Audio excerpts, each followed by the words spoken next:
As the EU prepares to elect its parliament by the end of May, the bloc's powerhouse, Germany, has just seen a day of anti-Brussels protests. In the capital, Berlin, a rally broke out into clashes between protesters and police. As you can see there, around 1,000 people marched through the center to voice their anger against the EU's policies as part of a so-called Blockupy movement. The participants also called for equal rights for refugees, including freedom of movement and residency. Police have arrested a number of protesters. Several other German cities have also held their own Blockupy rallies as well.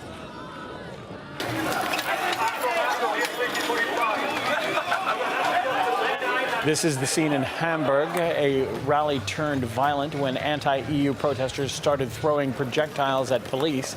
Authorities then responded by firing water cannons. Several people were injured in these clashes as well. The protests have also reached Spain, one of the worst hit countries by the economic recession. It has been the scene of frequent anti-austerity rallies in recent years. On Saturday, people demonstrated in the streets of Madrid to mark the anniversary of the movement against the government's repressive economic policies. RT's Matt Trezor reports.